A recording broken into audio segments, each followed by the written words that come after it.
Subscribe کریں اور notification کے لیے بیل آئیکن ضرور دبائیں۔ والعاقبۃ للمتقین والصلاة والسلام علی سید الانبیاء والمرسلین۔ قال اللہ تعالی وتبارک فی القرآن المجید والفرقان الحمید۔ بسم اللہ الرحمن الرحیم۔ ما زاغ البصر وما طغى، صدق اللہ مولانا العظیم وصدق رسولہ النبی الکریم الرؤوف الرحیم۔ اللهم نور قلوبنا بالقرآن وزین اخلاقنا بالقرآن وادخلنا الجنة بالقرآن ونجنا من النار بالقرآن۔ قال اللہ تعالی وتبارک فی شان حبیبہ مخبرا وآمرا ان اللہ وملائکتہ یصلون علی النبی یا ایھا الذین آمنوا صلوا علیہ وسلموا تسلیما۔ الصلاۃ والسلام علیک یا رسول اللہ وعلی آلک واصحابک یا محبوب اللہ۔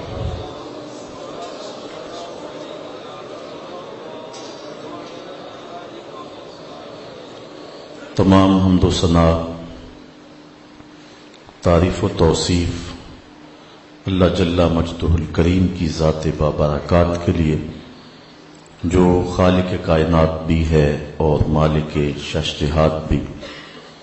اللہ جل وعلا کی حمد و ثنا کے بعد حضور نبی اکرم شفیع امم رسول محتشم نبی مکرم، اللہ کے پیارے امت کے سہارے، رب کے محبوب دانائے غیوب، مالک رقاب امم، فخر عرب و عجم، والی کون و مکان، سیاہ لا مکان، سید انس و جاں، سرور لالا رخاں، نیر تاباں، سر نشین مہوشاں، ماہ خوباں، شہنشاہ حسینہ، تتمہ دوراں، سر خیل زہرہ جمالاں، جلوہ صبح ازل، نور ذات لم یزل، باعث تکوین عالم، فخر آدم و بنی آدم، نیر بطحا، رازدار ما اوہا، شاہد ما طغا، صاحب علم نشرہ، معصوم آمنہ احمد مجتبیٰ، حضرت محمد مصطفیٰ صلی اللہ علیہ وسلم کے حضور ناز میں اپنی عقیدتوں، ارادتوں، محبتوں اور نیاز مندیوں کا خراج پیش کرنے کے بعد، عالی مرتبت ذی وقار علماء کرام، حضرات، سامعین، سامعات، السلام علیکم ورحمۃ اللہ وبرکاتہ۔ حضور نبی رحمت سرور عالم صلی اللہ علیہ وسلم کے حلیہ انور کا تذکرہ پچھلے 2-3 ماہ سے شروع ہے۔ آج بھی اس عنوان پہ کچھ باتیں آپ کے گوش گزار کر کے اپنے لیے اور آپ کے لیے سعادت مندیوں کا ساماں کریں گے۔ اللہ تعالی ہم سب کو اپنی رحمتوں کا اجالا نصیب فرمائے اور حضور کی محبت ہمارے من میں انڈھیل دے، روحوں کو حرارت اور باطن کو صفائی نصیب کرے۔ حضرت مولا کائنات سیدنا علی المرتضیٰ رضی اللہ تعالی عنہ حضور کی مبارک بینی کا تذکرہ کرتے ہوئے ارشاد کرتے ہیں کہ حضور علیہ السلام کی ناک مبارک بلند تھی اور آقا کریم علیہ السلام کی مبارک بینی پر نور کا ایک ہالہ ہر وقت رہتا تھا، اور آقا کریم علیہ السلام کی بینی مبارک اس سے زیادہ بلند دکھائی دیتی تھی۔ حضور کی مبارک آنکھوں کے بارے میں روایات مختلف اصحاب رسول سے موجود ہیں۔ حضرت مولا کائنات رضی اللہ تعالی عنہ حضور کی چشمان مقدس کے بارے میں ارشاد فرماتے ہیں کانا ادعج العینین، حضور علیہ السلام کی آنکھیں کشادہ اور سیاہ تھیں۔ حضرت ابو ہریرہ رضی اللہ تعالی عنہ حضور کی آنکھوں کا حسن بیان کرتے ہوئے ارشاد فرماتے ہیں کانا اہدب اشفار العینین، حضور کی آنکھوں کی پلکیں لمبی تھیں۔ ام معبد جو کہ حضور کی وصاف ہے اور حضور کا حلیہ بیان کرتی ہیں، کہتے ہیں فی اشفارہ وطفن، حضور کی پلکیں دراز تھیں۔ ایک روایت کے لفظ ہیں وکانا اسود الحدقہ، حضور کی آنکھوں کی پتلیاں انتہا کی سیاہ تھیں۔ اور حضور علیہ السلام کے صحابی حضرت جابر بن سامرہ رضی اللہ تعالی عنہ حضور کی آنکھوں کا حسن بیان کرتے ہوئے کہتے ہیں کان رسول اللہ صلی اللہ علیہ وسلم اشکل العینین، اشکل ایسی آنکھوں کو کہتے ہیں جس آنکھوں کے سفید حصے میں سرخ ڈورے ہوں۔ یہ اللہ نے اپنے محبوب علیہ السلام کو حسن دیا تھا اور یہ جمال عطا کیا تھا کہ حضور کی آنکھوں میں سرخ رنگ کے ڈورے تھے۔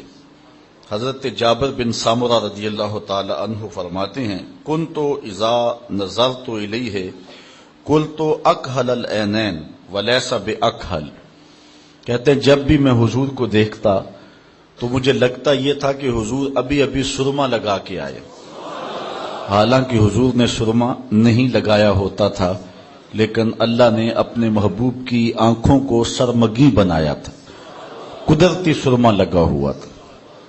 ویسے حضور رات کو سوتے ہوئے ہر آنکھ میں 3 سلائیاں اسمد سرمے کی لگاتے تھے، لیکن سحری کے وقت اللہ کے حضور اٹھ کے اتنا روتے کہ وہ سرما نکل جاتا، لیکن اس کے باوجود آقا کریم کی آنکھیں سرمگی تھیں اور قدرتی سرما محبوب کی آنکھوں میں لگا ہوا تھا۔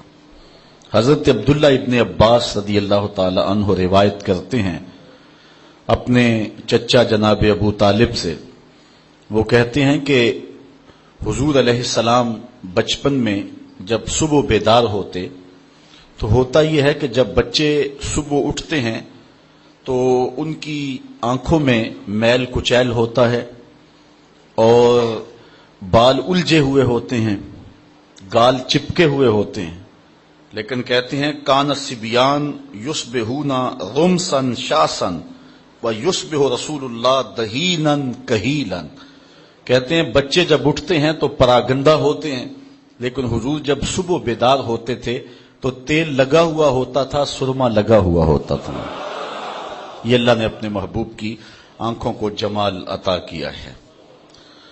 حضرت انس حضور کے خادم خاص ہیں، وہ حضور کی آنکھوں کا ایک اور حسن بیان کرتے ہیں، اور آنکھوں کا یہ ایک بہت بڑا حسن ہے جس کو مل جائے۔ وہ کہتے ہیں کان رسول اللہ صلی اللہ علیہ وسلم ابہر العینین، حضور کی آنکھیں دریا تھیں، یعنی آنکھوں میں خوف خدا کی وجہ سے ہر وقت آنسو بہا کرتے تھے، تو جس طرح دریا بہتے ہیں حضور کی آنکھیں خوف خدا میں رونے والی تھی۔ حضرت عطا تابی ہیں، کہتے ہیں میں عبداللہ ابن عمر رضی اللہ تعالیٰ عنہ اور حضرت عبید بن عمیر رضی اللہ تعالی عنہما، ہم تینوں حضور سیدہ عائشہ رضی اللہ تعالی عنہا کی خدمت میں ایک دن حاضر ہوئے اور جا کر کے کہا کہ حدثنی بِأَعْجَبَ مَا رَأَيْتَ مِن رسول اللہ صلی اللہ علیہ وسلم، کہ اماں جان حضور کی کوئی ایسی بات سناؤ جو بڑی عجیب ہو۔ ہم تینوں لوگ جب حاضر ہوئے اور یہ بات عرض کی تو حضرت عطا کہتے ہیں کہ ام المومنین سیدہ عائشہ رو پڑی اور فرمانے لگی آقا کی ہر بات ہی عجیب تھی، اور پھر انہوں نے ایک بات سنائی۔ کہتی ہیں کہ ایک دن حضور علیہ السلام تشریف لائے اور میرے حجرے میں حضور جلوہ فراز تھے، رات کا کچھ حصہ بیتا تو فرمانے لگے اتازنین لی فی عبادت ربی، اے عائشہ مجھے اللہ کی عبادت کے لیے تم جو ہے وہ اذن اجازت نہیں دیتی ہو؟ تو میں نے عرض کی کہ حضور میں نے روکا کب ہے، آپ مختار ہیں۔ تو حضور علیہ السلام نے مصلی بچھایا۔ فرماتی ہیں کہ اتنا روئے کہ میں نے دیکھا کہ حضور کی جھولی مبارک آنسوؤں سے تر ہو گئی۔ پھر حضور نے تھوڑی دیر آرام کیا اور اس کے بعد حضور پھر دوبارہ مصلی پہ تشریف فرما ہوئے اور اتنا روئے، ثم بقا حتی رأیت دموعہ قد بلت الارض، اتنا روئے کہ حضور کے آنسوؤں سے زمین بھی بھیگ گئی۔ تو کہتے ہیں اسی اثناء کے اندر حضرت بلال حبشی رضی اللہ تعالی عنہ حاضر ہو گئے۔ وہ جب اذان ہوتی تو حضور کی خدمت میں حاضر ہوتے کہ حضور جماعت تیار ہے۔ تو وہ جب حاضر ہوئے تو حضور زاروں کے تار رو رہے تھے۔ تو انہوں نے عرض کی کہ حضور آپ کیوں رو رہے ہیں؟ تو حضور نے فرمایا اے بلال میں کیوں نہ روں جب یہ آیت اتری ہے ان فی خلق السماوات والارض واختلاف اللیل والنہار، یہ آیت حضور نے پڑھی، فرمایا کہ یہ آیت مجھے رونے پہ مجبور کرتی ہے، اور میں جب اللہ کی قدرتوں پہ تفکر کرتا ہوں تو پھر زاروں قطار روتا ہوں۔ اس طرح ساری رات حضور آنسو میں گزار دیتے اور اللہ کے حضور اتنی کثرت کے ساتھ روتے کہ حضرت انس کہتے ہیں کان رسول اللہ صلی اللہ علیہ وسلم ابہر العینین، حضور کی آنکھیں دریا جیسی تھیں۔ حضور نبی رحمت صلی اللہ علیہ وسلم کی مبارک آنکھوں کا رخ زیادہ زمین کی طرف ہوتا، جب دیکھتے تو آسمان کی طرف کم دیکھتے، زیادہ حضور زمین کی طرف دیکھتے۔ نظرہ الی الارض اکثر من نظرہ الی السماء، آسمان کی طرف بھی حضور کی نگاہیں اٹھتی تھیں لیکن زیادہ دیر حضور زمین کی طرف دیکھا کرتے تھے، اور جب حضور کی نگاہیں اٹھتی تھی تو پھر اللہ جبریل کو بھیجتا تھا۔ قد نرا تقلب وجہک فی السماء، محبوب تیرے چہرے کو ہم بار بار آسمان کی طرف پلٹتے ہوئے دیکھتے ہیں۔ اللہ اکبر۔ تو محبوب اگر پروگرام بن گیا ہے قبلہ تبدیل کرنے کا تو پھر دیر نہ کیجیے، ابھی رخ پھیر لیجیے۔ قبیلہ بنو سلمہ کی مسجد ہے، ظہر کی نماز ہے، 2 رکعتیں پڑھی جا چکی ہیں، 2 رکعتیں ابھی باقی ہیں۔ خاطر آتر میں بات آئی قبلہ بدل جائے تو کیا خوب ہو، تو ابھی دل میں خیال آیا اور خیال سے ہی آسمان کی طرف نظریں اٹھی تو جبریل امین حاضر خدمت ہو گئے، رب کا سندیسہ لے کر، رب کا پیغام لے کر۔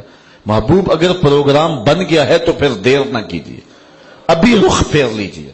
یا اللہ تیری نماز تو پوری ہو لے، کہا میری نماز بعد میں پوری ہوگی، پہلے تیری مرضی پوری ہوگی۔ اللہ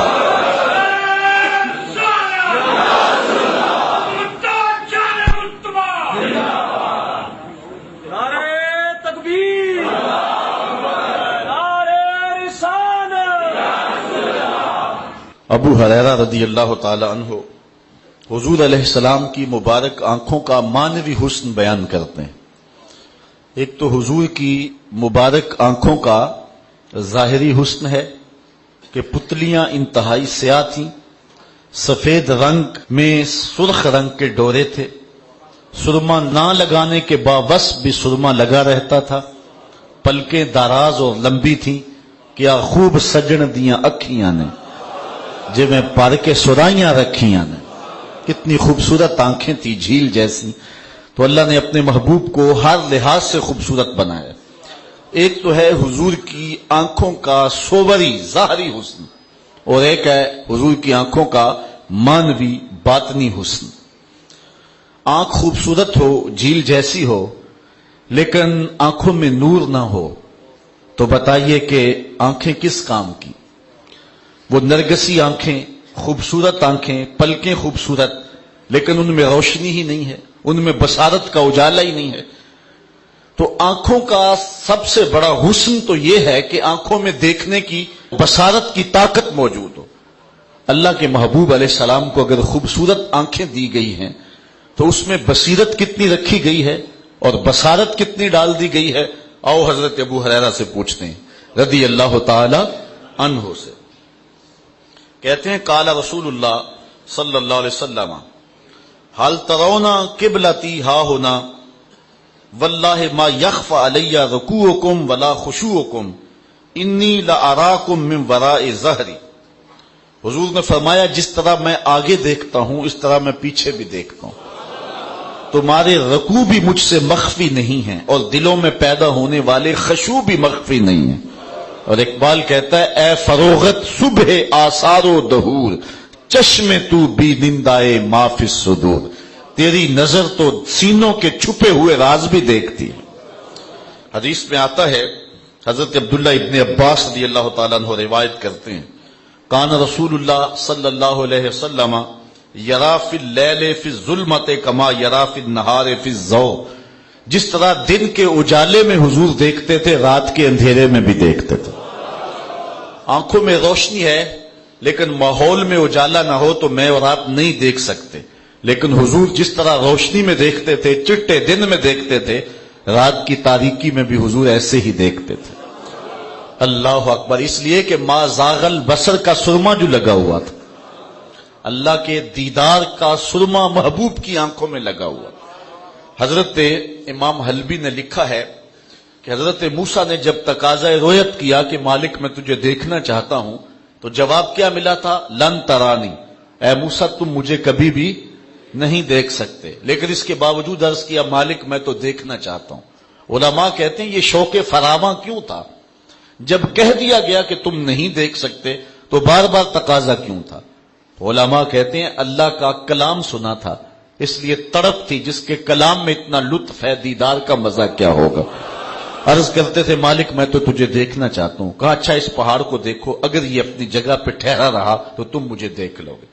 اللہ تعالیٰ نے اس پہاڑ پر اپنی تجلائے صفاتی کا پرتو ڈالا اور صوفیاء کہتے ہیں کہ وہ بھی سوئی کے نکے کے 1 کروڑویں حصے کے برابر تھا اور پہاڑ اس جلوے کی تاب نہ لا سکا. طور جلنے لگا.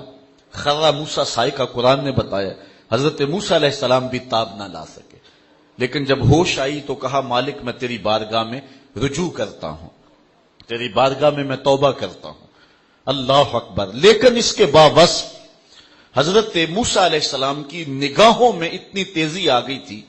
کالی رات کے اندھیرے میں کالے پتھر پر کالے رنگ کی چیونٹی کو 9 فراسخ دور سے، 1 فرسخ 3 میل کا ہوتا ہے، 27 میل دور سے، 50 کلومیٹر دور سے کالے رنگ کے پتھر پر کالے رنگ کی چیونٹی کو شب دیجور کی ظلمتوں میں چلتا ہوا دیکھتے بھی تھے. اور اللہ کا کلام سننے سے کانوں میں ایسی برکت آئی تھی کہ اس کے قدموں کے چلنے کی آواز کو سنتے بھی تھے. یہ اللہ نے حضرت موسیٰ علیہ السلام کو طاقت عطا کی ہے. اصل بہت بڑی غلطی ہوتی ہے نبی کے حواس کو اپنے حواس پہ قیاس کیا جائے یا اپنے حواس پر نبی کے حواس کو قیاس کیا جائے. اللہ نے نبیوں کو جو قوتیں عطا کی ہیں وہ فراواں ہیں.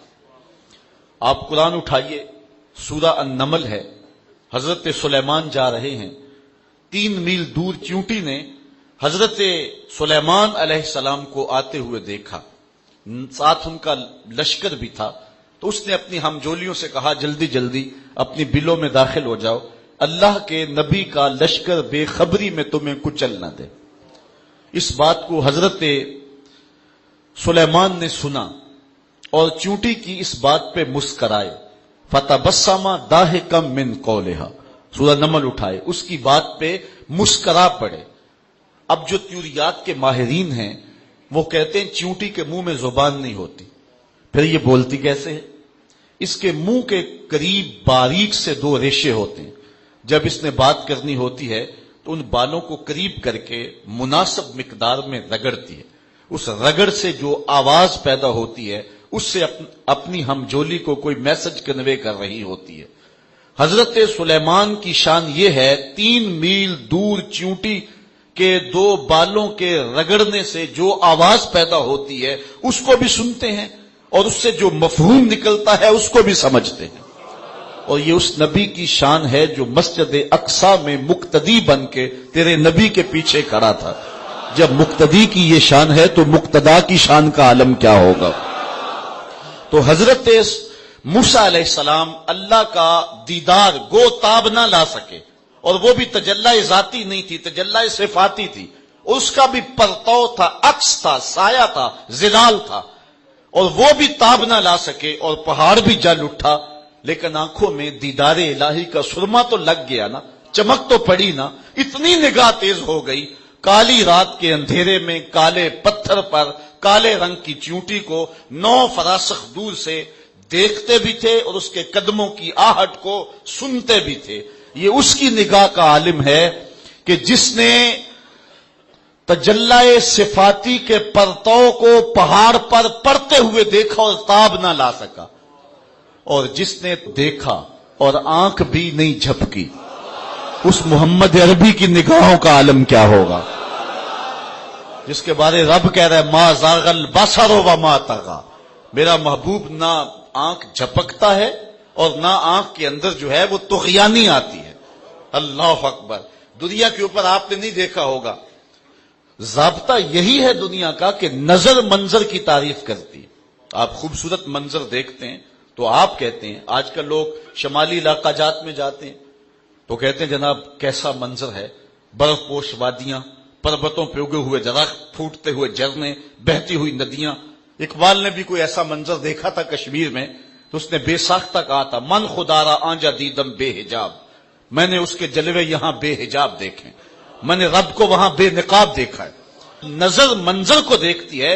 دنیا کا ضابطہ یہ ہے کہ نظر منظر کی تعریف کرتا ہے۔ آپ نے یہی سنا ہوگا، کسی شخص کو دیکھیں خوبصورت ہو تو بندہ کہتا ہے یار قدرت کا کیسا شاہکار تھا۔ لوگ آتے ہیں حج اور عمرے کے بعد پھر مدینے کی گلیوں کے قصے سناتے ہیں کہ نہیں؟ تو دنیا کا ضابطہ یہی ہے کہ جب نظر منظر کو دیکھتی ہے تو نظر منظر کی تعریف کرتی ہے، لیکن معراج کی شب یہ ضابطہ بدل گیا۔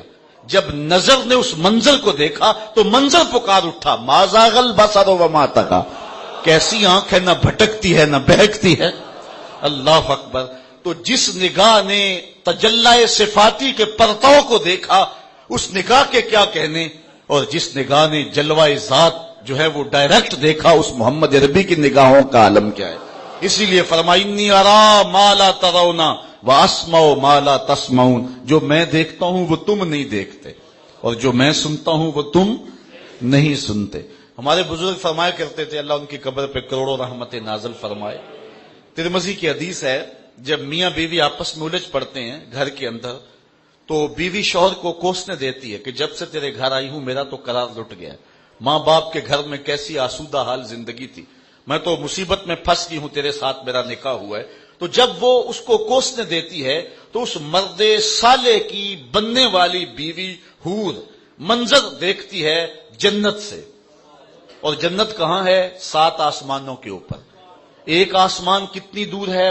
عربی نسل گھوڑا سر پٹ دوڑے بغیر کسی وقفے کے 500 سال کے بعد پہلے آسمان تک پہنچے، پھر اتنی موٹائی، پھر 2 آسمانوں کے درمیان فاصلہ، پھر دوسرا آسمان، پھر آگے اللہ حاصل قیاس۔ لیکن جنت وہاں اور وہاں سے حور دیکھتی بھی ہے اور اس لڑائی کی آواز کو سنتی بھی ہے اور جواب بھی دیتی ہے۔ قاتل کلا، تیری خرابی ہو، اسے کیوں تنگ کرتی ہے؟ یہ تو چند دن تیرے پاس ہے، یہ تو میرا شوہر ہے۔ یہ کون کہتی ہے؟ حور۔ اور کہاں سے دیکھتی ہے؟ جنت سے۔ اور جنت کہاں ہے؟ 7 آسمانوں کے اوپر سدرا کے پاس۔ اور حور کون ہے؟ میرے نبی کے غلام کی بننے والی بیوی ہے۔ جب میرے نبی کے غلام کی بننے والی بیوی کی نگاہوں کا عالم ہے کہ وہ جنت سے دیکھتی ہے، یارو مدینہ تو دور ہی کوئی نہیں۔ تو کہا انی ارا ما لا ترون واسمع ما لا تسمعون، جو میں دیکھتا ہوں وہ تم نہیں دیکھتے اور جو میں سنتا ہوں وہ تم نہیں سنتے۔ حضرت عقبہ بن عامر رضی اللہ تعالیٰ عنہ سے ایک روایت لیتے ہیں، امام بخاری نے روایت کی ہے، امام مسلم نے بھی روایت کی ہے۔ حضرت عقبہ بن عامر کہتے ہیں کہ رسول کریم نے ارشاد فرمایا وَإِنَّ مَوْعَدَكُمُ الْحَوْض وَإِنِّي لَأَنظُرُ إِلَيْهِ مِن مَقَامِي هَذَا، فرمایا تمہارا وعدہ حوض ہے، حوض کوثر، وہاں پہ ملاقات ہوگی۔ اللہ اکبر۔ وہاں سے تمہیں جام بھر بھر کے پلائے جائیں گے۔ حضور نے فرمایا میں یہاں کھڑے ہو کے اب بھی اسے دیکھ رہا ہوں۔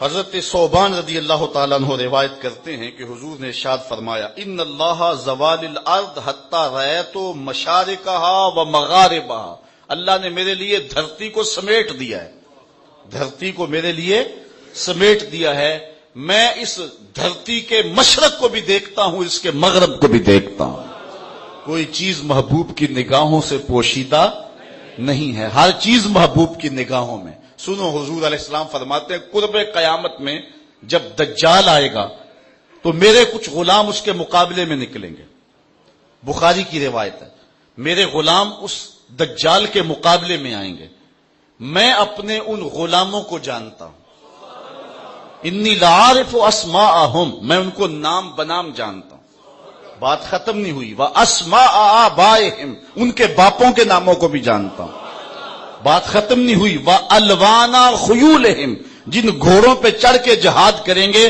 میں محمد ان گھوڑوں کے رنگوں کو بھی جانتا ہوں، کوئی چیز پوشیدہ رہی نہیں ہے۔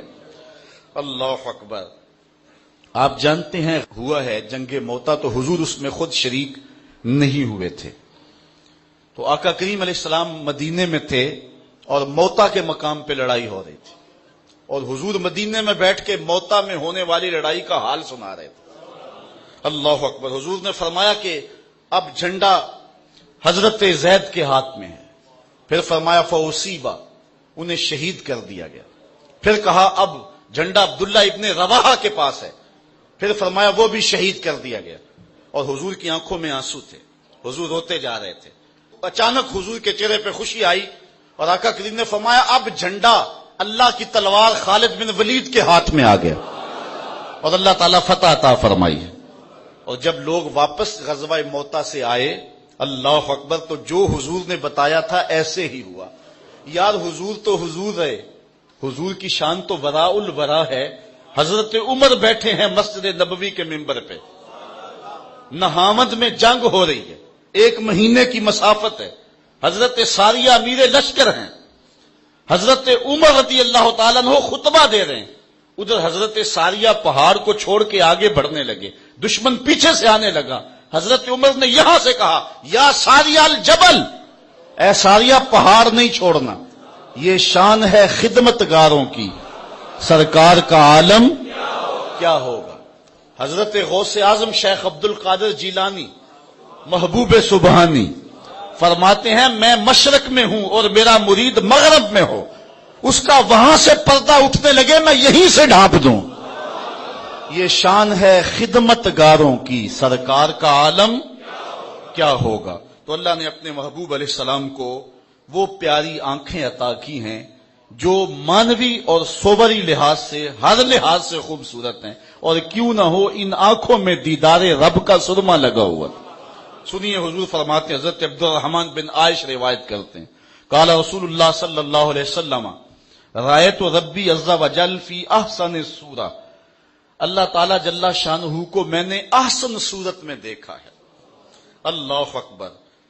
اعلی حضرت نے یہاں حد کر دی، لوگ جھگڑے میں پڑے رہے، ترازو گاڑ کے بیٹھے رہے، نظر کو، علم کو، سماعت کو تولتے رہے، اعلی حضرت نے شعر بھی کہا، دلیل بھی دے دی، کہتے ہیں اور کوئی غیب کیا تم سے نہاں ہو بلا، جب خدا ہی نہ چھپا تم پہ کروڑوں درود۔ سب سے بڑا غیب تو وہ ہے جب اس نے بھی پردے اٹھا دیے تو باقی کچھ چیزیں پیچھے رہ گئی۔ تو محبوب حق کی آنکھوں میں دیدار الہی کا سرما لگا تو حضور کی نظروں سے کوئی چیز پوشیدہ نہیں رہی۔ دعا کرو حضور کی نگاہ فیض نصیب ہو جائے۔ اللہ اکبر۔ اقبال کہتا ہے کہ گرد تو گردد حریم کائنات، گرد تو گردد حریم کائنات، از تو خواہم یک نگاہ التفات۔ حضور میں ایک نگاہ کا سوال لیے کھڑا ہوں، مست آنکھیں رضا ما ذاق کے کجلے والی، گر میری سمت بھی اٹھیں تو مقدر جاگے۔ تو دعا کرو حضور کا دیدار ہم سب کو نصیب ہو۔ حضور علیہ الصلوۃ والسلام کی مبارک ابرو، اس کے بارے میں روایت دیکھتے ہیں حضرت ہند بن ابو حالہ رضی اللہ تعالی عنہ سے، کہتے ہیں کان رسول اللہ صلی اللہ علیہ وسلم ازج الحواجب صوابغ فی غیر قرن بینہما ارکن یجرہ الغدب۔ حضور علیہ الصلوۃ والسلام کے جو مبارک ابرو ہیں وہ تھوڑا سا درمیان میں فاصلہ لیے ہوئے تھے، اور دو ابروؤں کے درمیان ایک رگ تھی، اور جب آقا کریم غصے میں آتے تو وہ رگ پھڑکنے لگتی۔ اعلی حضرت فرماتے ہیں چشمائے مہر میں موج نور جلال، اس رگ ہاشمیت پہ لاکھوں سلام۔ اللہ اکبر۔ اچھا، حضور کے ابروؤں کے بارے میں دو روایات ہیں۔ ایک روایت یہ کہ حضور کے ابرو ملے ہوئے ہیں، یہ روایت کان رسول اللہ صلی اللہ علیہ وسلم دقیق الحاجبین، حضور کے ابرو جو ہیں وہ ملے ہوئے تھے، آپس میں ملے ہوئے بھی تھے، جدا ہونے کی روایت بھی ہے۔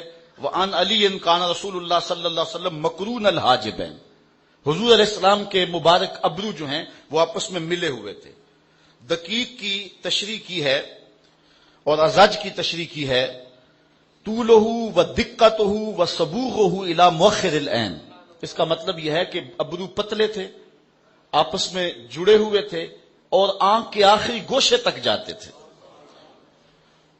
اچھا، بعض نے کہا حضور کے ابرو جڑے ہوئے ہیں، بعض نے کہا کہ حضور کے ابرو جو ہیں وہ درمیان میں فاصلہ تھا۔ تو آؤ اس پر میں ایک بات آپ کے سامنے رکھوں۔ آپ جانتے ہیں کہ حضرت اویس کرنی رضی اللہ تعالی عنہ تابعی ہیں، حضور کا دور پایا ہے، صحابی نہیں بنے۔ آقا کریم قمیض کے بٹن کھولتے اور یمن کی طرف رخ کرتے اور کہتے مجھے یار کی خوشبو آ رہی۔ صحابہ نے کہا وہ کون ہے جو آپ جس سے اتنا پیار کر رہے ہیں اور وہ آپ کو ملنے بھی نہیں آیا؟ فرمایا اس کی بوڑھی اور نابینا ماں ہے جس کی خدمت اسے میرے حضور آنے سے روکے ہوئے۔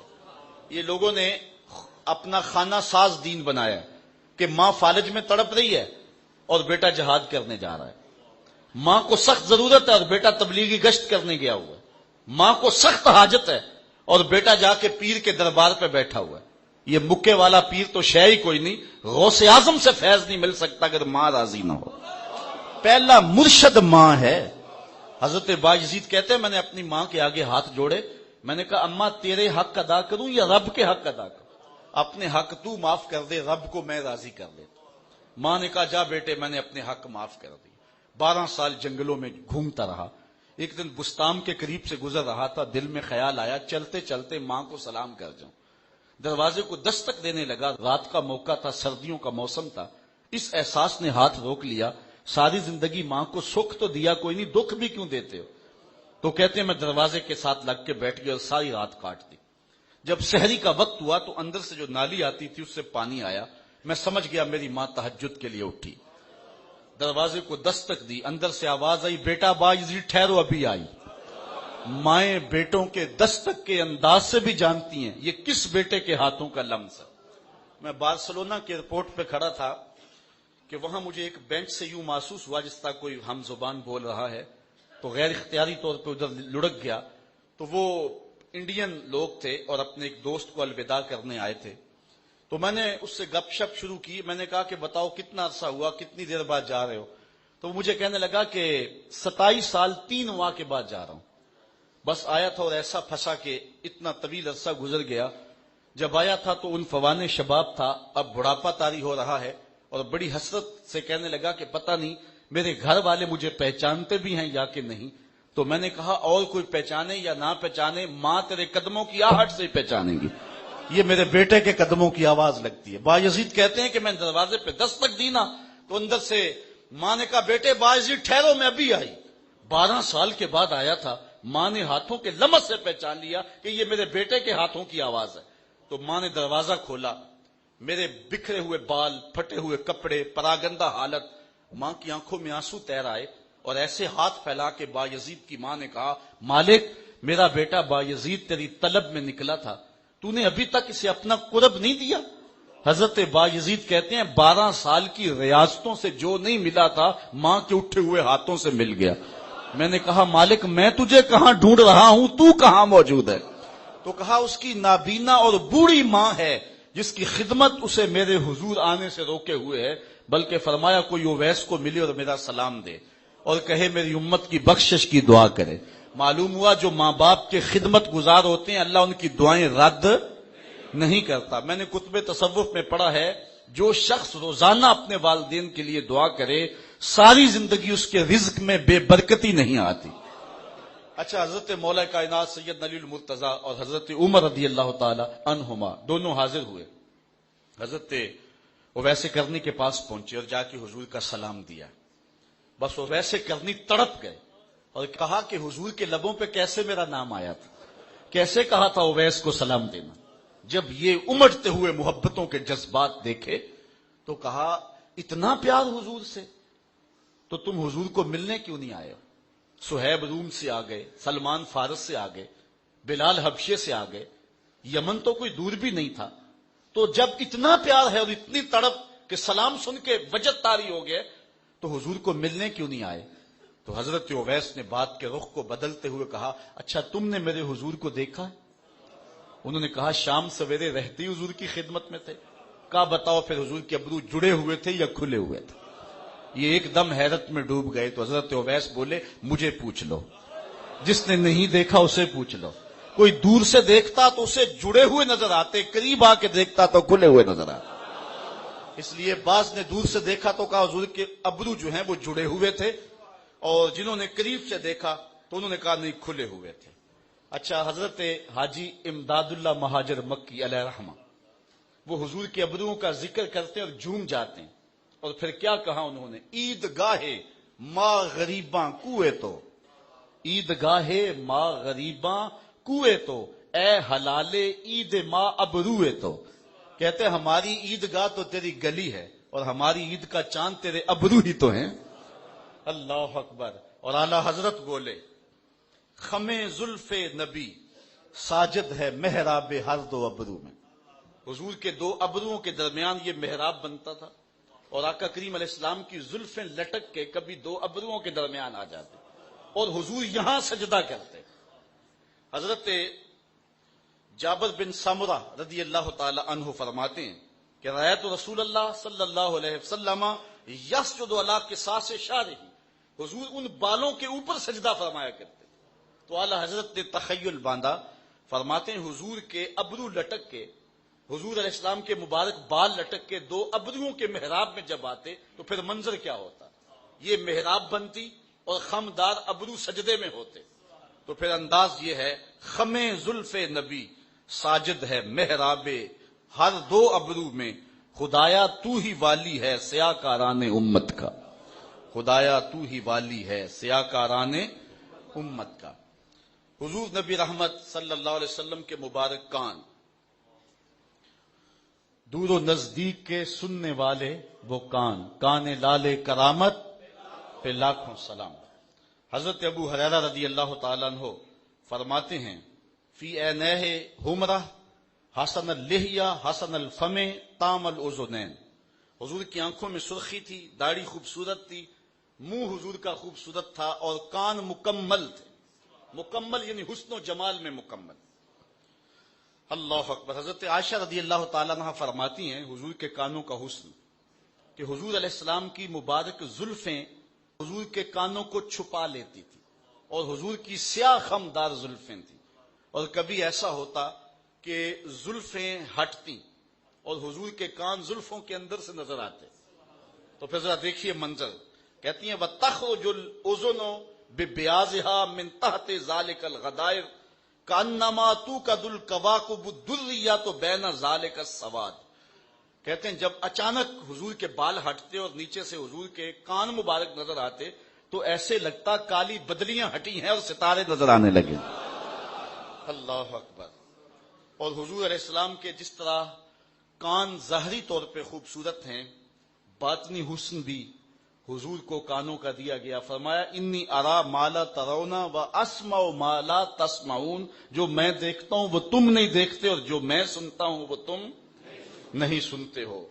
بلکہ فرمایا اسمع صلاۃ اہل محبتی و عارفہم, جو شخص بھی میرے اوپر محبت سے درود پڑھے میں اس کے درود کو سنتا بھی ہوں اور پڑھنے والے کو پہچانتا بھی ہوں. حضرت میمونہ رضی اللہ تعالی عنہ فرماتی ہیں کہ ایک دن تہجد کا وقت تھا, حضور علیہ السلام میرے ہاں موجود تھے, وضو کرنے کے لیے تشریف لے گئے تو اچانک حضور علیہ السلام نے فرمایا لبیکا لبیکا لبیکا نصرتا نصرتا نصرتا, تیری مدد ہو گئی, میں آ گیا, میں حاضر ہوں. یہ حضور نے 3 بار فرمایا.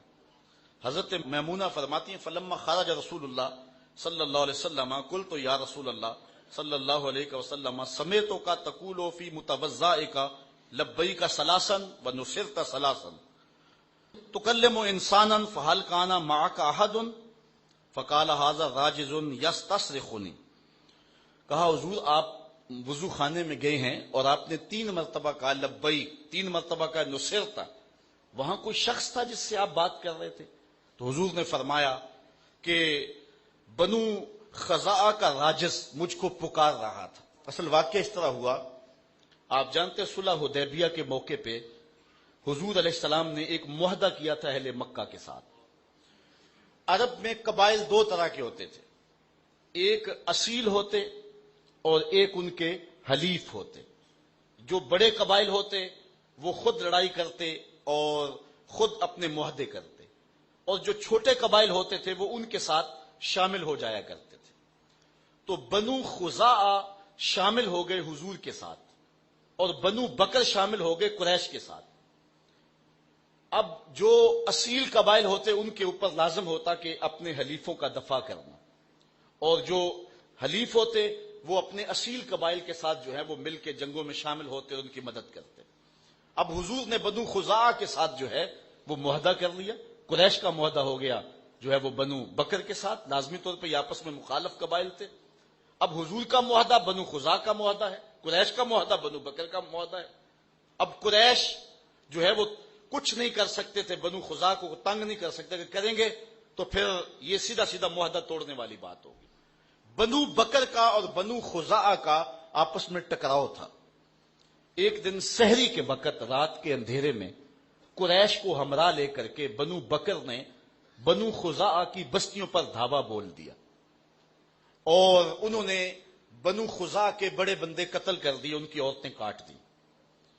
اور بنو خزاعہ کے خلاف اس لڑائی میں قریش شامل ہوئے بنو بکر کے ساتھ. لیکن بنو خزاعہ کے لوگوں نے دیکھ لیا کہ قریش بھی بنو بکر کی پشت پہ ہیں اور ہمارے ساتھ جو ظلم ڈایا ہے، یہ غضب توڑا ہے، یہ قریش نے توڑا ہے. ورنہ بنو بکر کو یہ جرأت نہیں ہو سکتی تھی کہ ہمارے خلاف جو ہے وہ اٹھ کر کے ہماری بستیوں میں آ کے ہمارا قتل عام کیا جائے.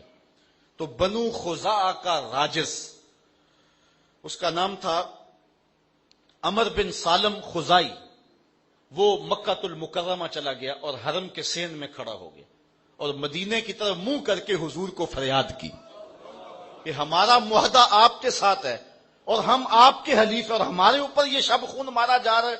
یہ وقت تھا تہجد کا اور حضور ادھر وضو کر رہے تھے. ادھر بنو خزاعہ کے راجز عمر بن سالم خزائی نے چیخ ماری اور پکارا. حضور نے مدینے سے کہا میں آ گیا، تیری مدد کے لیے پہنچ گیا. اور فتح مکہ پھر ہوا ہے اور حضور علیہ الصلوۃ والسلام نے پھر 10,000 کا لشکر لے کر کے جو ہے وہ مکے آئے ہیں. یہ قریش نے معاہدہ توڑا تھا بنو خزاعہ کے ساتھ ظلم کر کے. تو حضور علیہ السلام کی سماعت کا عالم یہ ہے کہ مکے سے ایک حلیف پکار رہا ہے تو حضور مدینے سے سن رہے ہیں. اچھا یہاں غور کرنا ہوگا، وہ حلیف ابھی مسلمان نہیں ہوئے تھے، تو جو غیر مسلم بھی ہوں لیکن معاہدہ حضور سے ہو گیا، حلیف حضور کے ہیں، تو وہ پکارے تو حضور مدینے میں سنیں. تو اگر امتی پکارے تو نبی پھر نہیں سنے گا. بندہ مٹ نہ جائے آقا پہ تو وہ بندہ کیا ہے، بے خبر ہو جو غلاموں سے وہ آقا کیا ہے. دور طیبہ سے جب بھی میں تڑپا کبھی، ان کو حالات کی سب خبر ہو گئے. حضور کی پیشانی کے بارے میں فرمایا حضرت ہند بن ابی حالہ نے، کان رسول اللہ صلی اللہ علیہ وسلم واسع الجبین، حضور کی پیشانی جو ہے وہ کشادہ تھی.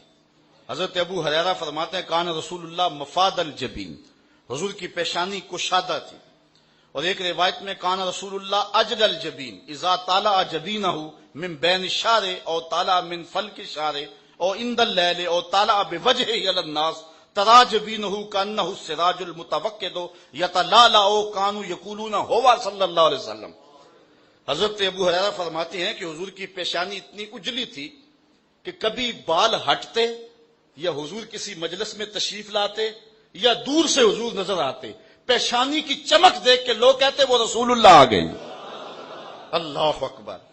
المومنین سیدہ عائشہ کہتی ہیں کہ ایک دن میں چرخہ کاٹ رہی تھی اور آقا کریم علیہ السلام اپنے نالین کو خود پیبند لگا رہے تھے. تو میں نے کیا دیکھا کہ حضور کی پیشانی پہ شبنمی قطرے نمودار ہوئے، پسینے کے قطرے آئے. تو کہتے ہیں میں نے دیکھا تو دیکھتے دیکھتے میرا چرخا رک گیا، ایسی کھوسی گئی کہ میرا چرخا رک گیا. تو جب میرا چرخا رکا تو حضور علیہ السلام نے فرمایا مالک یا عائشہ، عائشہ کیا ہو گیا، یہ تم کام کیوں چھوڑ دیا؟ تو میں نے آگے سے کہا ولو اراکا ابو کبیر الحزلی لعالم انک احق بشیرہ حیث یقول واذا نظرت الی اسرۃ وجہہ برکت بروک العارض المتحلل. میں نے کہا حضور ابو کبیر حزلی اگر آج آپ کی پیشانی دیکھ لیتا نا، اس نے جو تصوراتی محبوب کی پیشانی کے حسن کا نقشہ کھینچا ہے تو وہ کہتا میرا محبوب یہی ہے. اللہ اکبر. یہ پیشانی تھی اللہ نے اپنے محبوب کو عطا کی. اور اعلیٰ حضرت فرماتے ہیں جس کے ماتھے شفاعت کا صحرا رہا اس جبین سعادت پہ لاکھوں سلام. حضرت ہند بن ابی حالہ فرماتے ہیں کان رسول اللہ صلی اللہ علیہ وسلم عظیم الہامہ، حضور کا سر بڑا تھا، حضور کا سر بڑا تھا. حضرت علی المرتضیٰ فرماتے ہیں کان رسول اللہ ضخم الراس، حضور کا سر کشادہ تھا. سر کی کشادگی موزونیت کے ساتھ تھی اور بڑے سر سرداروں کے ہوتے. اور اعلیٰ حضرت فرماتے ہیں جس کے آگے سرے سربراں خم رہے اس سرے تاج عزت پہ لاکھوں سلام. اللہ اکبر. حضور علیہ السلام کے مبارک بالوں کی کہانی سنیے. حضرت انس کہتے ہیں کانا شعر النبی صلی اللہ علیہ وسلم رجلا لا جاد ولا ثبتا. حضور علیہ السلام کے مبارک بال جو ہیں وہ ہلکا سا خم لیے ہوئے تھے، نہ بالکل گنگریالے نہ بالکل سیدھے. اور حضرت انس کہتے ہیں کانا شعر رسول اللہ الی نصف اذنیہ، حضور کے مبارک بال نصف کان تک تھے. حضور نے زلفیں رکھی ہیں صرف حج کے موقع پہ اور عمرے پر حضور نے حلق کروایا، باقی ساری زندگی حضور نے زلفیں رکھی ہیں اور یہ حضور کی سنت ہے. تو حضور کے مبارک بال جو ہیں وہ نصف کان تک تھے. اور ایک روایت میں آتا ہے کہ عظیم الجمہ الی شہمت اذنیہ، کانوں کی لوؤں تک تھے. اور ایک روایت میں آتا ہے لہو شعر یضرب منکبیہ، حضور کے مبارک بال کندھوں کا بوسہ لیا کرتے تھے. یعنی کئی طرح کی روایات، ایک روایت میں نصف کان تک، ایک روایت میں کانوں کی لوؤں تک، ایک روایت میں جو ہے وہ حضور علیہ السلام کے مبارک بال جو ہیں وہ حضور علیہ الصلوۃ والسلام کے کندھوں تک گئے ہوئے تھے.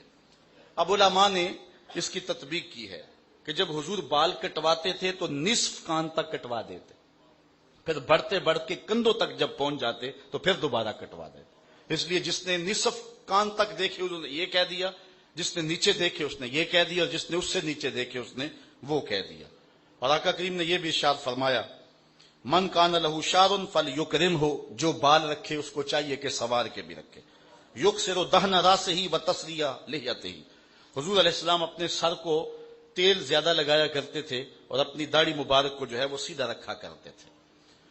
کبھی حضور حجامت کرواتے تو لوگوں کے بخت جاگ جاتے. حضرت انس سے ایک روایت سنی، کہتے ہیں کہ ایک دن حضور نے حجامت کرائی، حج کا موقع تھا. ثم دعا بالحلاق، حضور علیہ السلام نے جو ہے وہ حجام کو بلایا. وناول الحالق شقہ الایمن، حضور نے اپنی دائیں جانب حلاق کے آگے کی. فحلقہ، تو اس نے آپ کے بال مبارک کاٹ دیے. ثم دعا ابا طلحہ الانصاری، پھر حضرت ابو طلحہ انصاری کو بلایا.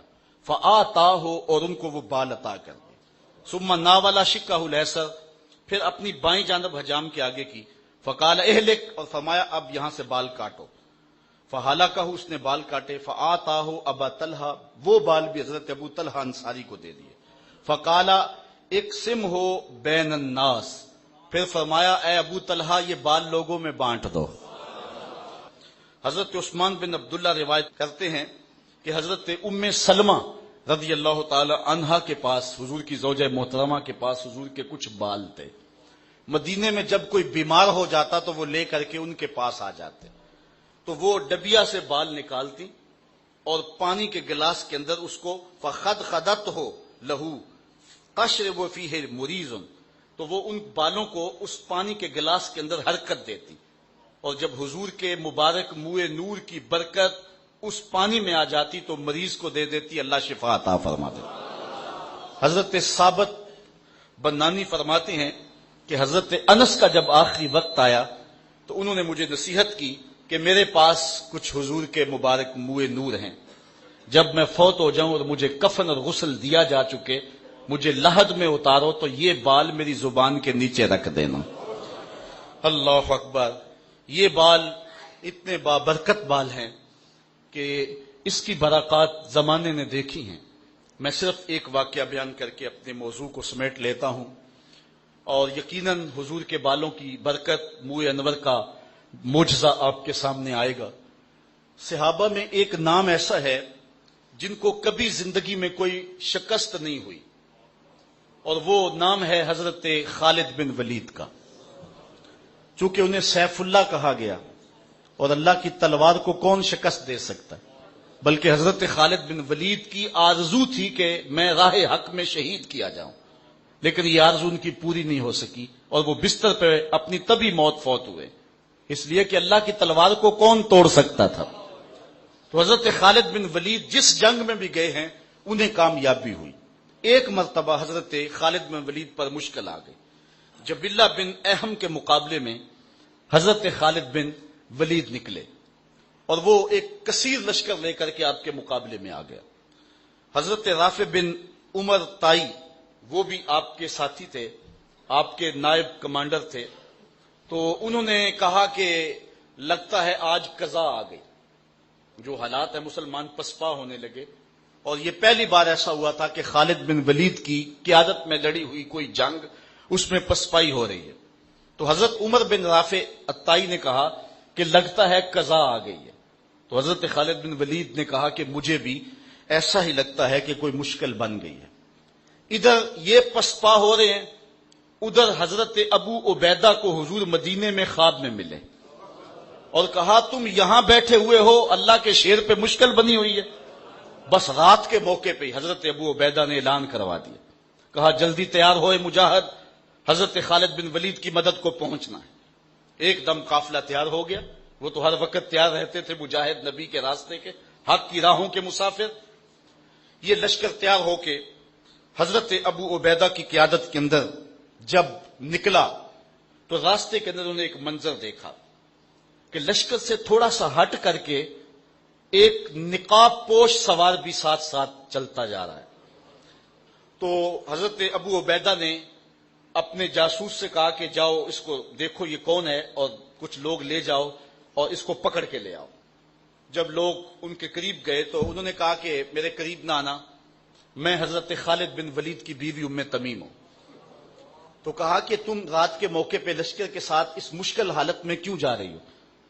تو انہوں نے کہا کہ جب حضرت ابو عبیدہ نے اعلان کروایا نا کہ جنگ کے لیے نکلو، حضرت خالد بن ولید پہ مشکل آئی ہوئی ہے، تو میں پریشان ہو گئی کہ اللہ کے اس شیر پر کبھی مشکل آئی تو نہیں تھی، تو کیا ہوا؟ تو میں نے جب غور کیا تو ان کی ٹوپی گھر رہ گئی ہے جس میں حضور کے منہ مبارک سیے ہوئے ہیں، اور جب بھی وہ جنگ پہ جاتے ہیں تو وہ ٹوپی نہیں بھولتے۔ تو آج وہ میں نے غور کیا کہ ان پہ مشکل کیوں آئی ہے، تو میں نے غور کیا تو ٹوپی گھر پڑی ہوئی ہے، میں ان کو ان کی امانت دینے جا رہی ہوں۔ یہ لشکر جب پہنچا ادھر حضرت خالد بن ولید نے جبلہ بن اہم کے مقابلے کے اندر محاذ کو سنبھالا ہوا تھا کہ اچانک دو تین سوار آگے بڑھے اور جدھر وہ جاتے ہیں دشمن کو دھکیلتے چلے جاتے ہیں۔ حضرت خالد بن ولید نے دیکھا کہ ایک نقاب پوش سوار بھی ان سواروں میں ہے، تو آپ نے اپنے گھوڑے کو ایڑ لگائی اور آگے بڑھ کے کہا اے نقاب پوش تو کون ہے، تیری تلوار کے آگے کوئی ٹھہرتا ہی نہیں ہے۔ تو اس نے تھوڑا سا پردہ سرکایا، کہا مجھے پہچانتے نہیں؟ آنا زوجتو کا ام تمیم، میں تمہاری بیوی ام تمیم ہوں، اور تم حضور کے بالوں والی ٹوپی بھول آئے تھے، تمہیں دینے آئی ہوں۔ اور پھر آگے بڑھ کے ان کو ٹوپی دی۔ حضرت خالد بن ولید نے ٹوپی سر پہ رکھی، اللہ نے اسی دن پتہ عطا فرما دی۔ اللہ اکبر! سنو حضور کے بالوں کی کہانی۔ ایک دن حضور نے غسل کر کے اپنے بالوں میں سے ایک بال الگ کیا اور فرمایا من ازا شارۃ من شاری فالجنۃ علیہ حرام، جس نے میرے بالوں میں سے ایک بال کی اذیت دی، ایک بال کی توہین کی، ایک منہ نور کی جو ہے وہ توہین کی، فرمایا اس کے اوپر جنت حرام ہے۔ اللہ اکبر! اللہ کے محبوب علیہ الصلوۃ والسلام کا حلیہ یہ ایک ایسا عنوان ہے کہ برسوں بھی بیان کریں تو اس عنوان کا حق ادا نہ ہو، لیکن میں نہیں سمجھتا کہ میں اپنی بات کو مکمل کروں جب تک اس خاتون کی کہانی نہ سناؤں جس نے حضور کا حلیہ بیان کیا اور حد کر دی. اللہ اکبر. یہ ایک خاتون ہے بنو خزاعہ کی، آتکا بنت خلف بن مابد بن ربیہ، جسے ام مابد کہتے ہیں. موسم ہے ہجرت کا، حضور اس کے گھر کے قریب سے گزرے اور کہا کچھ کھانے کے لیے ہے. اس نے کہا کہ اس وقت ہمارے پاس کچھ نہیں ہے. لو کان عندنا ما آوزکم الکرا، ہم وہ لوگ ہیں اگر ہمارے گھر میں مہمان آ جائے تو ہم فخر سمجھتے ہیں، لیکن آج اتفاق یہ ہے مہمان بھی اتنے سونے آئے اور ہمارے گھر میں کھانے کے لیے کچھ ہے بھی نہیں. ایک جانب ایک بکری بندھی تھی لاغر سی، فرمایا اگر تم کہو تو اس کا دودھ دھو لیں. اس نے کہا اس کی کھیری میں دودھ کہاں، اس کی ہڈیوں میں گودا بھی نہیں ہے، اگر یہ چلنے کے قابل ہوتی تو ریوڑ کے ساتھ نہ جاتی. حضور نے فرمایا اگر تم کہو تو ہم دودھ دھو لیں. اس نے کہا مجھے کیا اعتراض ہو سکتا. حضرت ابو بکر صدیق نے آگے بڑھ کے بکری کو کھولا. حضور نے اپنا دست برکت اس بکری کی پشت پہ رکھا، اس نے جھرجری لی، ٹانگیں چوڑی کر دی اور اس کی کھیری میں دودھ اتر آیا. آقا کریم نے فرمایا گھر کے برتن لاؤ. ام مابد نے چھوٹا سا برتن پیش کیا. ظاہر ہے بکری کا دودھ کتنا ہوتا ہے. راوی کہتا ہے جب حضور نے دودھ دوہا تو جھاگ اٹھنے لگی. پھر دوسرا برتن، تیسرا برتن، چوتھا برتن، حتیٰ کہ ام مابد کے گھر کی تھالیاں بھی دودھ سے بھر گئی. حضور نے پیا، حضور کے ساتھیوں نے پیا، ام مابد نے پیا، اس کے بچے نے پیا. حضور نے برکت کی دعا دی، چلے گئے. ام مابد کو حضور کا نام پوچھنا یاد نہ رہا. اللہ اکبر. لیکن وہ حضور کے جمال میں کھو گئی. شام کو ابو مابد، ام مابد کا شوہر، جب بکریوں کا ریوڑ لے کر کے آیا نا تو اس نے کچی کلی پہ نور برستے دیکھا. چند لمحوں کے لیے ٹھہرے تھے تم جس پیڑ کے نیچے، سنا ہے آج تک اس پیڑ کا سایہ مہکتا. ابو مابد نے دیکھا تو کہا آج ہمارے گھر میں اجالے کیسے؟ تو ام مابد نے کہا ہمارے گھر میں آج ایک مبارک شخص آیا تھا. حضور کا نام تو پوچھنا یاد نہیں رہا لیکن اپنے طور پہ نام رکھ لیا مبارک. ابو مابد نے کہا وہ مبارک کیسا تھا؟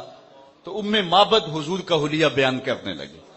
اللہ اکبر. اس نے کہا فقالت رأیت رجلا ظاہر الوزاد حسن الخلق ملیح الوجه لم تعبه سجلہ ولم تضر به سالہ کسیم وسیم وفی عینیہ داج وفی اشفارہ بطف وفی صوتہ سہل احول اکحل ازج اکرن فی عنقہ سطع وفی لحیتہ کساسہ اذا صمت فعلیہ الوقار واذا تکلم سما وعلاه البہار حلو المنطق فصل لا نظر ولا حذر کانا منطقہ خضرات نظم یتحدرن ابہ الناس واجملہ من بعید واحسنہ من قریب ربعتا لا تشنعہ عین من طول ولا تقتحمہ عین من قصر غصن بین غصنین فهو انظر الثلاثۃ منظرا واحسنہم قدرا. یہ حدیث تو بہت لمبی ہے اور ایک ایک لفظ جو ہے وہ دامن کھینچ رہا ہے، لیکن میں اس حدیث کے صرف دو لفظ آپ کے سامنے رکھوں گا جو ام مابد نے حضور کا نقشہ کھینچا. اس نے کہا خوبصورت تھا، ملیح الوجہ تھا، حسن نمکین تھا، رنگ گورا تھا، قد اونچا تھا. اللہ اکبر. لیکن دو لفظ سنیے. اس نے کہا ابہ الناس واجملہ من بعید واحسنہ من قریب. میرے شوہر میں کیا بتاؤں کہ وہ مبارک کیسا تھا. جب دور سے چلا آ رہا تھا تو سونا لگتا تھا، قریب آ گیا تو اور سونا لگتا تھا. ذرا غور کیجیے اس کے ایک ایک جملے پہ. دور تھا تو سونا لگتا تھا، قریب آ گیا تو اور سونا. کچھ لوگ دور سے بھلے لگتے ہیں، قریب آئیں تو نقوش میں وہ حسن نہیں رہتا. اور کچھ لوگ قریب سے سونے لگتے ہیں، دور جائیں تو پھر دھندلے دھندلے ہو جاتے ہیں. لیکن یہ حضور کا کمال حسن ہے، دور سے بھی سونے اور قریب سے بھی سونے. اور یہاں حسن بیان کرتے کرتے سیرت بھی بیان کریں گے. کچھ لوگ دور سے بھلے لگتے ہیں، قریب آئیں تو بھلے نہیں لگتے. اس کے لہجے میں یوں تو برف تھی لیکن جو چھو کے دیکھا تو ہاتھ جل گئے. دور سے اچھے، قریب آئیں تو جو ہے وہ عجیب مصیبت. دور کے ڈھول سہانے، قریب آئیں تو کان پھٹے. جب کاروبار کر کے دیکھا، دوستی لگا کے دیکھا، رشتہ داری کر کے دیکھا، پتا چلا یہ تو بندہ ہی ٹھیک نہیں ہے. دور دور سے اچھے اور قریب آئیں تو اچھے نہیں. لیکن ام مابد نے کہا وہ دور سے بھی سونا تھا، قریب آیا تو آنکھوں کی پتلیوں میں حیا لکھا ہوا تھا. دور بھی سونا تھا، قریب آیا تو سونا تھا.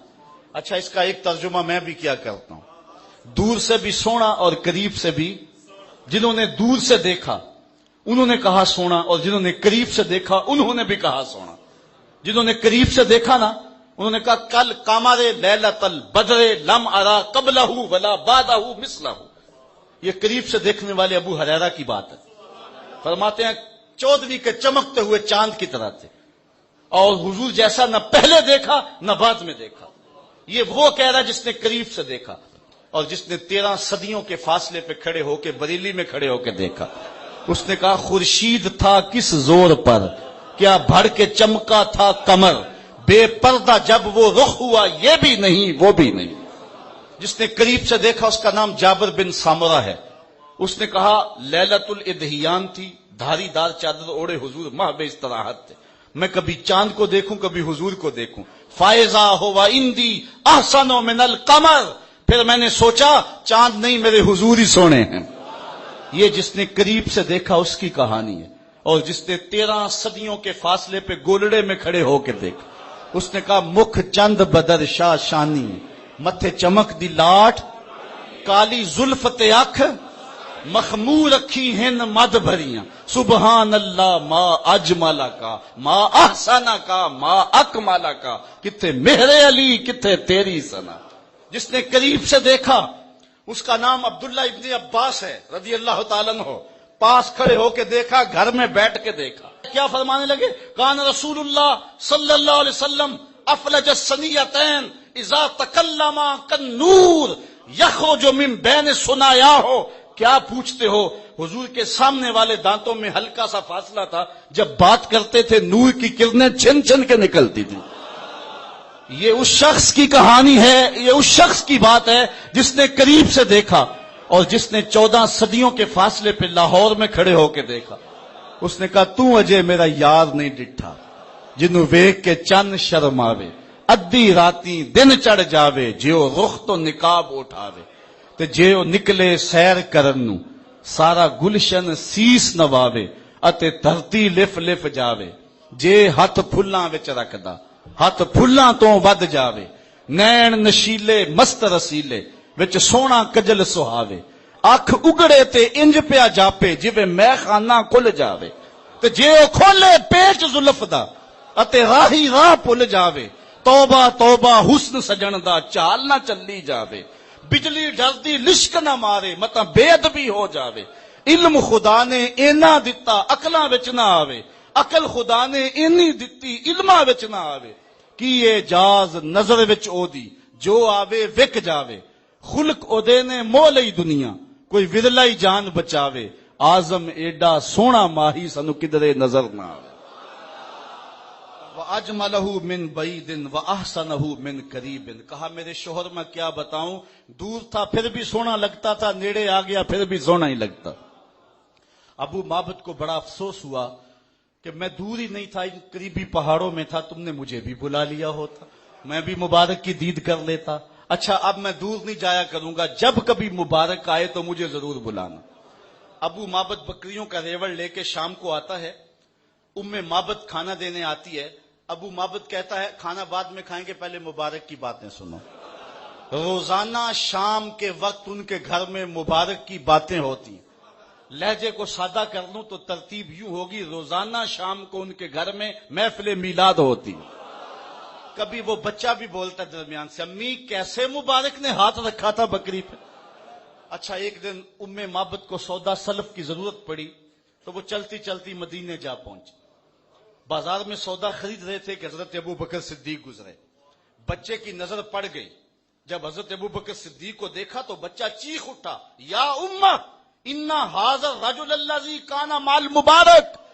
امی جو اس دن مبارک کے ساتھ نہیں تھا آدمی یہ جا رہا ہے. انہوں نے سودا چھوڑا اور حضرت ابو بکر صدیق کے پیچھے. کہا تم تو مل گئے ہو, مبارک کدھر ہے؟ اچھا نام تو خود ہی رکھا ہوا تھا. حضرت ابو بکر نے فرمایا کون سا مبارک؟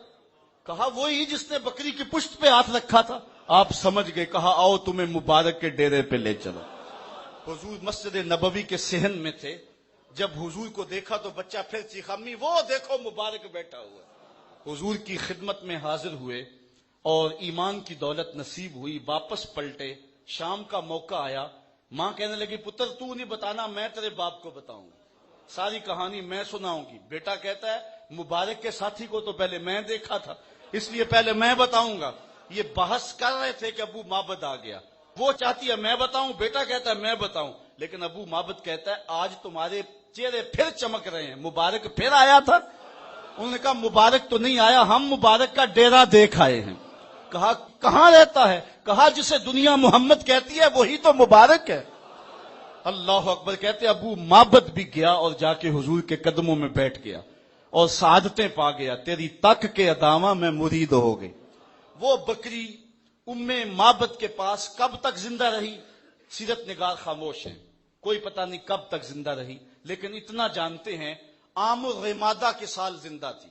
یہ حضرت عمر کے زمانے میں ایک سال آیا جب خشک سالی ہوئی اور کہیں سے کوئی پانی کا قطرہ نہیں ملتا تھا, درختوں کے پتے بھی سوکھ گئے, حوض بھی سوکھ گئے. اس سال یہ بکری زندہ تھی. کیسے پتا چلا زندہ تھی؟ اس لیے کہ کہیں سے کچھ نہیں ملتا تھا, ام معبد کے ڈیرے سے دودھ مل جاتا تھا. یہ اس سال بھی برابر دودھ دیا کرتی تھی. تو ام معبد حضور کا حلیہ بیان کرتی ہے, میرے شوہر میں کیا بتاؤں, وہ دور سے بھی سونا اور وہ قریب سے بھی سونا. اللہ اکبر. اعلی حضرت بولے بل بل نے گل ان کو کہا. بلبل کی منتہائی پرواز تو یہی ہے نا, پھول سے آگے تو دیکھ ہی نہیں سکتی.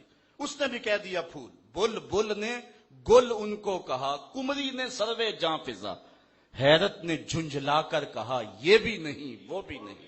خورشید تھا کس زور پر, کیا بھڑ کے چمکا تھا کمر, بے پردہ جب وہ رخ ہوا یہ بھی نہیں وہ بھی نہیں. سمجھا نہیں ہنوز میرا عشق بے ثبات, تو کائنات حسن ہے یا حسن کائنات. آفاق کے ہر ہر گوشے میں قرآن سنا کر دم لینا,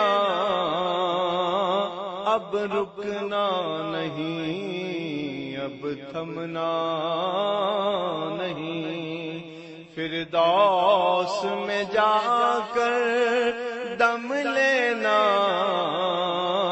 آفاق کے ہر ہر گوشے میں قرآن سنا کر دم لینا, اب رکنا نہیں اب تھمنا.